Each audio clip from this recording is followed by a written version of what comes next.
You know, first off, it's Black History Month. Every February is, I guess that's when we constitute. Black History Month is really, meaning something to us. But, I celebrate my Black history every day. That's really something that I know I try to make sure I execute on a daily basis. Maybe not talking about Black historians all the time, but making history myself. Like today is February the 12th, 2025. Not that we're trying to keep track of time, but time is all we really got. That's the only thing that's really on our side. And if you waste time, it really ain't on your side. So we on our way to London Correctional Institute. We riding through downtown Columbus right now, headed west on 70, and a little bit of traffic, a little drizzling rain, but mind straight. I'm sharp on my mental. Thankful the maker woke me up today. Took care of a lot of business. Got a few orders today. Sent out a couple invoices and a few quotes for my Wallaby Enterprises business. Right now, driving past the county jail, right downtown Columbus. Traffic flowing. It's a Wednesday, and we headed to London Correctional Institute. And what we about to do is we about to go put on a display for these guys, for these fathers, for these nephews, for these brothers, for these sons, these grandfathers, great-grandfathers, stepfathers, cousins, whatever title these men hold, besides being an inmate or considered a criminal or a felon. We're going to go demonstrate some songs for them, speak highly about our minds still being precious, and every one of those men being important figures in somebody's life, including their own. So we ain't doing no judging, we ain't doing no hating. We ain't waiting and we ain't hating. That's what I've been saying lately. So we just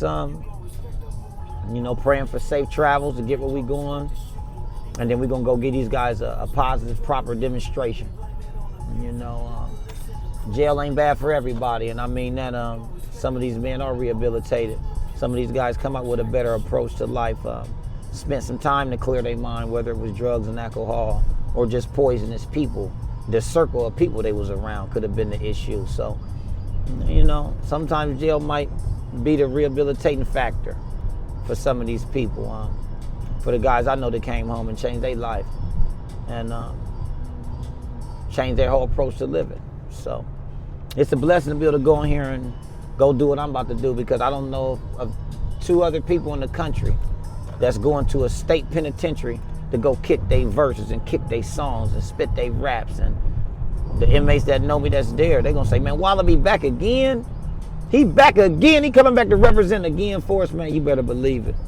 You better believe I'm coming back again, man. Shout out to my homie Ron, man, who put this together for me. And we invited Jack Shepard, a comedian, so we coming with a comedian. I want to say the chief of police. I don't really know her. They said her name is Chief Potts. I guess I'll meet her today. I'm probably going to be emceeing. I'm sure he's going to give me some extra work to do. I'm probably going to be emceeing for sure, inviting people to the stage to get their presentation and share who they are and their story. I'm going to do about maybe 7 songs. I think I got about maybe 25 minutes worth of music I'm coming down here to do. So I'm thankful, man. I'm definitely making history as a Columbus, Ohio artist on my way to a prison to go perform. We gonna do work for sure. We definitely gonna do work. Let these gentlemen know they value. Let them know they worth is very, very, very important still to this day with their life and the time they got left to do what they need to do. Last time I went, I'm talking about I was meeting guys. They told me, man, my out date is 2077. The little homie said, man, I got out in 2052. Somebody said 2048. That 2077 cracked my face, though. Like, 2077. Know your value, know your worth out here, man, because they'll take your time away from you. You make a poor choice and decision. Well, all it takes is 1 second to make a poor decision and choice, boy. And you'll be going up the road. You'll be on the bus, shackled with the rest of the guys who made poor choices and decisions, and the females, too. They got the prison for the females too. I know so many females that then got numbers and went to jail and did their time away from their kids, away from their family. And she was supposed to be the queen. They locking up the queens too. Kings and queens, they got to play for you. If you decide you don't want to do the right thing for yourself, for your life. And I think that's really what this is about. This ain't really about me like being funny and trying to cast judgment on anybody. This is really about, do you care enough about yourself and the circle of people you hang around? Do you have good anger management skills? Are you that depressed about real life that it caused you to not just commit crime, but make poor choices and decisions with particular people? It's always about the individuals you're around. I mean, I know that's what's got to be the number one killer, is who is the company you keep? Who's the people you hanging around? I mean, that's got to be the first most important factor to a person who end up in jail, end up in a graveyard, end up away from their children, end up mom and dad mad that you made some poor choices and decisions and they done sent you to the best, schools, gave you several chances and opportunities, gave you money, gave you a place to stay, bought you a car. I mean, all the above.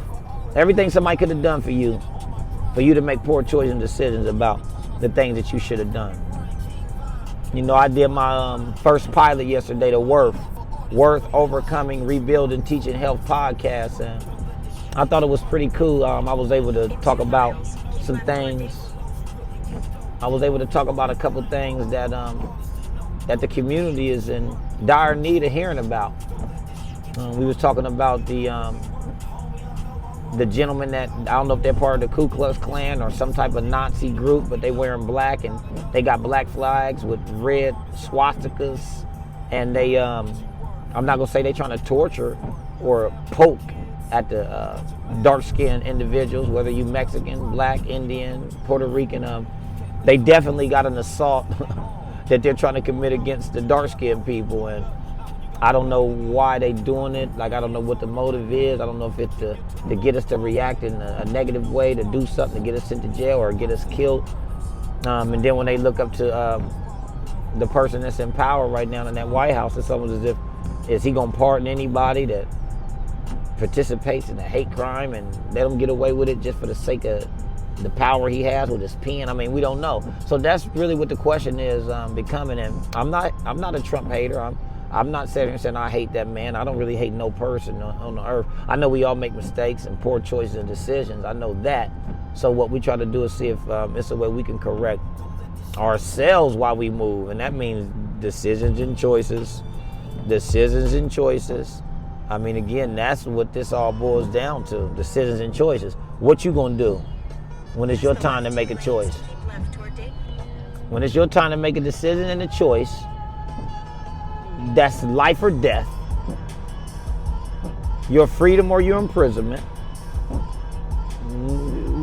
Do you control your anger? Do you control yourself enough not to react on a physical tip? When you know that you got emotions, you know you got feelings, you might be pissed off that day. You could be angry that day and something don't go right. And now you got yourself in the back of a cruiser. You got yourself in the back of a paddy wagon. You're on your way to a small room with a detective. We're gonna ask you, do you want a junior bacon cheeseburger, a Big Mac, a cigarette, a Black and Mild? Do you want something before we get to the good part on why you in here for this homicide? Or, I was watching the podcast with the homie Unc and the homie 607. I don't know him. But what I know is he was talking about his children been locked up, and he was saying he'd rather get the call with them saying, I got him, versus come and identify your son underneath this white sheet. I mean, I hate to say it, but I guess I would rather go see my people in prison instead of going to see them at the morgue. And that was his demonstration. I don't want my baby in prison or dead. So my goal is to continue to teach and give one motivation to make good choices and decisions, and don't hang with the wrong people. Don't even go to where the danger is at. Because see, this is where the real crazy problem is. When we see the gentlemen marching in all black, 25 deep, 30 deep, and here we come 70 deep, 80 deep, which one of us gonna make a poor choice and decision because we let this man antagonize us with this never ignorant getting goals accomplished? Never ignorant getting goals accomplished. He called me a never ignorant getting goals accomplished. NIGGA. He called me that. So really, they called you the one with the ER on the back of it. They hit you with the one with the ER on it. You know what I'm saying? So Don't nobody like feeling disrespected just for nothing. Like he just disrespected me and he got a whole mask on. I can't even see who he is. He could be my local doctor. He could be my local dentist. He could be the AAA man. He could be the guy at the register or Walmart. See, sometimes I get to stammering and tripping him out because I'm thinking about when we thought about the guys who wore the white robes, the white, uniforms and had their face covered up with the cone heads with their eyes showing out. How do we know who was behind those curtains? So who was behind these white curtains? See, that's what gets me, like when I do my record, Black Man's Verdict, for instance. I say behind these white curtains is doctors and they lawyers, the sheriff and the deputy to make a brother nervous. That make me think like I must have been on something when I was writing this because I'm still thinking about the past. I'm still thinking about lynchings. I'm still thinking about hangings. I'm still thinking about when they was kidnapping us and our family would never see us again. You think about Emmett Till. This is Black History Month, so I guess I'm just trying to go through all of the different demonstrations when it comes to people that support hate groups, give hate groups leeway because they get the police to escort them. As you can see on all the videos we've been watching, the situation that happened in Cincinnati, we've been watching these guys get escorted by I don't know if it's highway patrolman, the sheriff, or that city's police. They getting escorted around to throw slander and racial slurs at people standing there watching, holding their phones, they filming this. I mean, it's so many videos out there where they're showing the group of guys wearing black with masks on, and they look like white people. I mean, I don't know if they look like white people. I don't see any black people wearing masks. I don't see Puerto Ricans or Mexicans wearing masks, so I would assume these are white people. I don't know if they're white supremacists. I don't know if it's neo-Nazi or Nazi-like. I don't really know. I don't practice that, so I can't really talk to you about knowing if I can tell you the right about that thing. It's so negative because it's fueling hate. It's causing us to react in a certain kind of way. So like I said, I'm headed to a prison right now to go do some songs, put on a small little Black History Month presentation for these inmates, for these men, for these people, for these human beings. Whatever title that we got, like I said, stepfather, grandfather, father figure, father, stepdad, cousin, brother, nephew, all the different titles we can give somebody. The main thing is that we care. The main thing is that we show enough compassion to say, hey, I'm going to donate some of my time. We all want to get paid for something, of course. We all want to make some money. I mean, I would love to just get paid to go to prisons all over.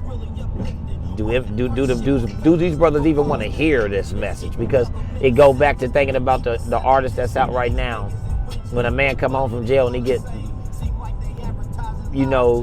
bombarded by songs on the radio, or when he start watching YouTube videos of his nephews and his cousins and sons showing him what the latest fad is on the, I guess I'm gonna say hip hop or just rap or drill or street. I don't know what the gangster music, I don't know what the title is anymore, but I don't believe I'm a gangster rapper. I believe I'm an artist that's trying to give you some truth, trying to give you a purpose and reason for why I'm writing this song and performing this song, for you to hear this song, to gain something from this song. My music's got a message. They always say it's a positive perspective that produces a positive performance. And that's kind of what I stand on delivering a powerful message, a positive message for anybody listening.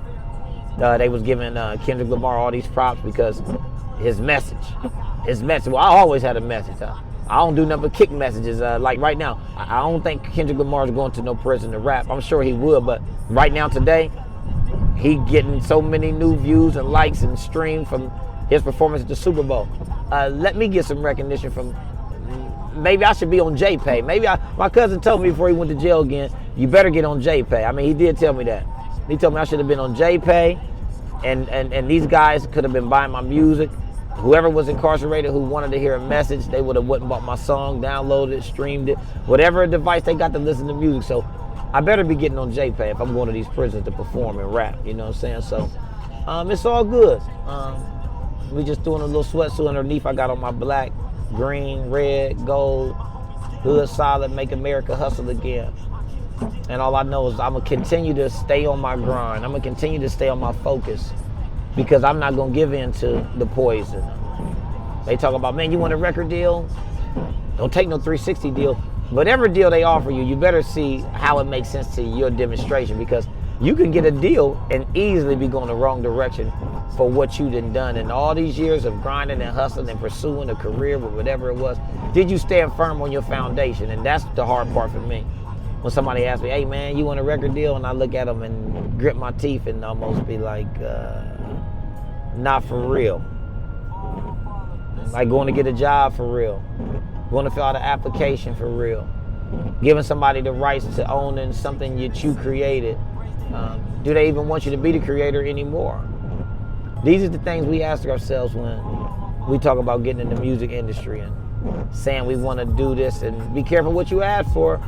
That's what they say. I remember I got a song I did with Busy Bone, me and Big Mar from The Realest Empire. It was be careful who you use, be careful where you go. It was called Be Careful. That was the only song I did with Busy Bone. And shout out, salute to you, B. I ain't mad at B. Whatever he did with his life and his career, he made something of himself. He's straight from Columbus, Ohio. You know what I'm saying? One of the founders of Bone. I mean, he was really one of the biggest ones in the crew. Like, I can't even hate. But he gave us one record that was Be Careful Who You Use, Be Careful Where You Go. I ain't gonna never forget it. To this day, I live by some of those same couple little lyrics to keep myself safe when I'm moving around, because if you don't know where you're going or where you're headed and who you're going to go do it with, it can be a tragedy in a couple seconds. Get in the car, one bad ride, one poor choice and decision by somebody else can cost you 20, 30 years of your life, 10 years of your life. It can kill you.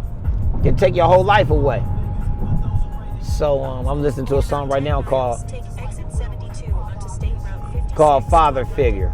A father figure is the realer. This for father figures. This is for father figures. For those who raise their children, stepfathers commit themselves to be just like the real one. This is for father figures. For those who raise their children, a father figure is the realer. This for father figures. This is for father figures. The ones who own their own business, who went to prison, came home and had a bigger vision. For ex-offenders, for dads no longer drug dealing. Teaching children that it's realer to go to school and get it. They kill us quicker. Child support in the judicial system. I read my children history books. Obama, I'm with you. Walter Richard, your grandbabies and your children miss you. For stepdads playing a role of a father figure. God's gift is your offspring. I remember the day, the ultrasound, all I see is my face. Look at my baby girl. I got two older boys I raised for sure with life insurance. We went to church this morning. I thank the Lord, let's rejoice. For the dads that's strong, jailed or in nursing home. For all the fathers we know if you never knew your biological. Because he already died. Let's hope and pray that his spirit's with God. This is for father figures. So, you know, to know your rhyme, to know your lyrics, to know the mechanics of knowing when your beat gon' drop back with the hook. Oh, that means something. You know what I'm saying? So we just wanted to take some time with y'all while I was rolling on this freeway. I'm getting close to my exit. I'm going to get off at this London exit so I can go do my demonstration proper. They was talking about what you gonna eat when you get there. I definitely know I ain't eating no steak or no hot dogs or no chicken wings in here. I think he said he ordered some cupcakes and got some fruit or something. I brought my own fruit. I bought I bought a pineapple. No, I lied. I think she got me a kiwi, a yellow apple, and a tangerine or something like that. So, yeah, I guess no pineapples today. So we're approaching this exit, man, and we're going to get up off this live and get up off this phone. I just wanted to make sure I was letting y'all know what was happening with me today. Making history, baby. Black History Month. On my way to a state penitentiary. About to go kick some rhymes, do some of my songs, influence some of these gentlemen on having a positive mind state, a positive mind frame. Know your value, know your worth, man. I'm dedicated to the youth empowerment program, stay out the streets. I ain't gonna give up. I ain't gonna stop. Ain't nothing else I'm gonna do but keep on representing, knowing what I'm here for, what I'm here to do, what my job is, what my duty is today. And that's coming here today for all of these brothers, man, that want to see something in an individual that's not rich and famous, that's willing to come back and donate some time, kick some dope rhymes, and let them know what I'm all about. Columbus, Ohio's own Wallaby the realest, baby. Headed to London Correctional Institute. You know, 1.7 miles, turn right onto US 40. You hear where I'm going. It's giving me directions right to my location, baby. So we just rolling, man. We kicking it, man. It's a blessing to be on the earth, a blessing to be alive. And we're gonna keep on rolling, keep on riding. I'm almost at my destination. Ain't too many times I visit prisons and jails, even though I got all type of friends, all type of cousins that's in these places. I'm not a big frequent fan of going to jails. I'd like for you to do your time. I'll send you a couple dollars if the time comes, but that's not my mode. If I hustle too hard to really just throw my money right back at you, and when you at home, you don't think about me, you don't do nothing with me unless, I'm just gonna bless you when you come home. That's how I like to do it. Most of my dudes, when you come home, I like to bless you when you come home. Give you an opportunity when you come home. I put some, they put shoes on your feet. But I really ain't celebrating you just because you went to jail, and that's what I had to go into a whole nother conversation. People celebrate you, when you come home, and I ain't mad at that. But what you gonna do about your life now? Are you gonna take advantage of this time you did? So we about to get off this joint. Turn right onto US 40. I'm about to turn on 40, man. Y'all know we getting close, baby. I'm hood solid, got scars, but I'm a survivor. Hood solid on the block, still counting these dollars. Hood solid if you had it and you hit the bottom. You hood solid when you get it back and never follow. I'm hood solid, got scars, but I'm a survivor. That's what they send you, man. When you go out here, you out here in the wilderness, man. The prison is way out. They built the prisons way out. You feel me? They built the prisons way out by the farmland, man. You know what I'm saying? Bottom line, get your bread together, been taking trips. While you argue over pennies, effing in on my hip. You heard me? That's that hood solid, man. We get returned on US 40. We approaching London Correctional Institute. I just want to let y'all know what we was doing, man. I'll let y'all take a ride with me real quick. So we get ready to jump off this phone. Then take the first right onto National Pike. Just let y'all know where I'm at, man, and we in motion. So I'm about to go in here. I got to turn my phone in. That's it. They ain't let me take my phone in. I think they gonna let me take my banner in. I'm gonna take my zip drive in. I better eat my fruit now. I can't take my fruit in here neither. So I'm out of here, y'all. God bless the city, baby. We making history today, man. Going to the state pen to drop these bars for them. You heard me? Turn right onto National Yeah. Pike, Springfield. I'm hood solid, got scars, but I'm a survivor. Hood solid on the block, still counting these dollars. Hood solid, let me give you a little piece of what I'm Gary doing here for him. Check it. Hey, listen, I'm hood solid for corporations that's trying to con us. Rappers are hired just to lie, that's why I'm never signing. The hood got us going to court for domestic violence. Either we teach or design them to be criminal minded. True grinders go to college, the master making the profit. While you're robbing, I'm writing fire to prove I'm hood solid. You can fake it till you make it, lying to our black faces. Trade places with those that's been shot or had staples from slugs and other drugs. What hungry dealers become from goons busting their gun to having mutual fun. If the corner show you love, you was eating with the plug, or was they serving plate? That's why the feds ate us up. It's a new generation making paper, catching cases, but they lacing blunt. So my backwoods is to the facial, ain't no safety. It's pure motivation for your fake. A nigga never wanted fame. Street cred made me famous. Hood solid, got scars, but I'm a survivor.